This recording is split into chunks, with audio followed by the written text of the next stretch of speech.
क्या लगता है, कांग्रेस ने ये सीट मांगी थी, कांग्रेस को अगर ये सीट मिलती तो कुछ परिवर्तन हो सकता था? ऐसा कुछ नहीं होता और बुरी हार होती समाजवाद।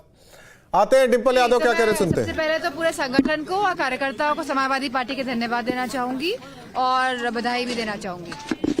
मैडम, कितना चैलेंजिंग चुनाव था ये?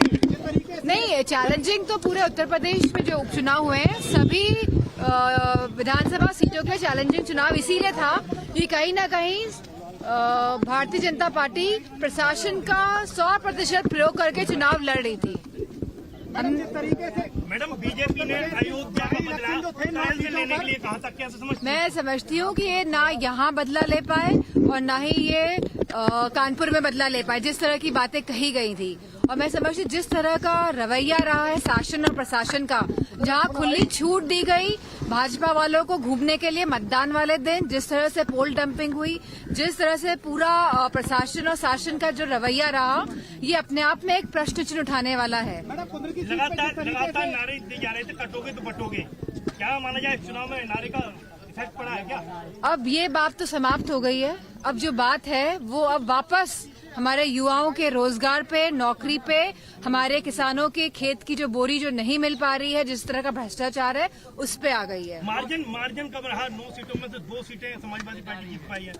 हम लोग आकलन कर रहे थे कि 5 सीटें जीत लेंगे, लेकिन प्रशासन के रवैये से और जिस तरह जो खुलेआम छूट दे दी गई थी भारतीय जनता पार्टी वालों को, लेकिन एक बात तो निश्चित है कि भारतीय जनता पार्टी कहीं ना कहीं डर रही है और इसीलिए पूरा पुलिस और प्रशासन का प्रयोग कर रही है। लेकिन मुझे खुशी इस बात की है कि हमारे कार्यकर्ता कहीं घबराए नहीं और इनका सामना मजबूती के साथ करा। करेल का जो चुनाव हुआ उसमें बहुत कम मार्जिन रहा। जी, वो इसीलिए कम रहा कि प्रशासन की सख्ती की वजह से और जिस तरह इन लोगों ने हमारे वोट प्रतिशत को जो गिराने की जो इनकी रणनीति थी, वो जो कामयाब हुई है, इस वजह से प्रतिशत कम वोट कम का वो कम रहा है। करेल में मतदान को लेकर एक दलित युवती की हत्या का मामला आया था, कैसा लगातार कप्तान बीजेपी वाले खाली अफवाहें फैलाने में माहिर हैं और जो जमीनी स्थितियां हैं उनमें परिवर्तन ला नहीं सकते ये लोग।